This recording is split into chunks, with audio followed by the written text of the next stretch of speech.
She didn't ask for help. She didn't even look at him. And somehow, that was the moment he knew his life was about to change. The city had that sharp winter quiet where even traffic sounded tired. Daniel Mercer, CEO of a logistics empire and single father to an 8-year-old boy, slowed his car as he passed the bus stop for the second time that night. He told himself it was coincidence. He told himself it wasn't his problem. Then he saw her again, arms wrapped around herself, hair stiff with frost, eyes fixed on nothing. The digital sign above the stop blinked. Next bus, delayed. Daniel exhaled, pulled over, and rolled down the window. "I'll take you home," he said, voice calm, almost automatic, the way he spoke in boardrooms. She looked up slowly, like someone surfacing from deep water, suspicion first, pride second, fear last. Her name was Lena. That's all she gave him at first. She hesitated, then slid into the passenger seat, keeping her hands clenched in her lap. The car filled with warmth. She flinched like it hurt. Daniel didn't push. He drove carefully, asking small questions, receiving smaller answers. She said she missed the last bus. She said she worked nearby. She said she was fine. None of it explained why her fingers were cracked and bleeding, or why she kept glancing at the rearview mirror like she was being followed by memories. At a red light, Daniel's phone lit up with a message from his son's school reminding him about a presentation the next morning, career day.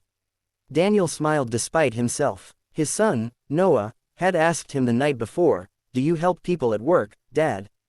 Daniel had stumbled, talking about supply chains and efficiency, knowing it sounded empty even to his own ears. He glanced at Lena and wondered why this moment felt heavier than $100 million decisions. When he asked where she lived, she gave an address and then quickly added, "Just the corner is fine." The building was old, paint peeling, lights flickering. Daniel parked anyway. She reached for the door, then froze. "Thank you," she said, voice tight. As she stepped out, a man's voice echoed from the stairwell, angry, sharp. Lena flinched, fear flashing across her face before she masked it. Daniel's instincts, honed by years of reading rooms and people, told him this wasn't over. "Wait," he said gently. "You don't look safe." She turned back, eyes shining, anger and shame wrestling inside her. "I am safe," she said. "I just ran out of options." She disappeared into the building before he could respond. Daniel drove away, but the warmth in the car felt wrong now, undeserved. At home, Noah was asleep, his science project spread across the table. Daniel tucked him in and sat on the edge of the bed longer than usual, the image of Lena at the bus stop refusing to leave his mind. He told himself he'd done enough. He told himself he was tired. He told himself the truth couldn't possibly be connected to him. He was wrong. The next morning at career day, Daniel stood in front of a class of bright-eyed kids and talked about leadership. Halfway through, Noah raised his hand. "My dad helped someone last night," he said proudly. Daniel's heart thumped. The teacher smiled. "How?" Noah shrugged. He stopped. The room went quiet. Daniel felt something crack open inside him. Stopping, he realized, was the beginning of everything. When she walked into his office, he recognized her before she recognized herself. A week later, Daniel sat in a glass-walled conference room reviewing a proposal from a nonprofit seeking corporate sponsorship for a women's shelter. He nearly dismissed it. His calendar was full, the numbers tight, until the presenter stepped forward. Lena, clean clothes, hair pulled back, posture straight but eyes guarded. She froze when she saw him. For a moment, neither spoke. The room buzzed with polite confusion. She finished the presentation with quiet strength, detailing emergency housing, job placement, counseling. When the meeting ended, Daniel asked her to stay. The door closed. Silence pressed in. "You found me at the bus stop," she said finally. "I didn't think you'd remember." He did. He remembered the cold, the fear, the restraint it took for her to accept help. Lena told him the truth. She had been a financial analyst once, brilliant, rising fast, until she exposed fraud at her firm and paid the price.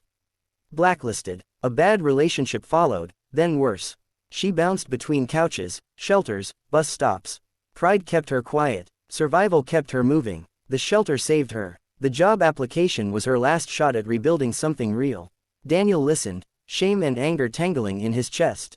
The fraud she described sounded familiar. Too familiar. He pulled files, traced numbers late into the night, and realized the unthinkable. Years ago, his own company had acquired that firm. The mess had been buried, the whistleblower forgotten. Lena had lost everything while he built an empire.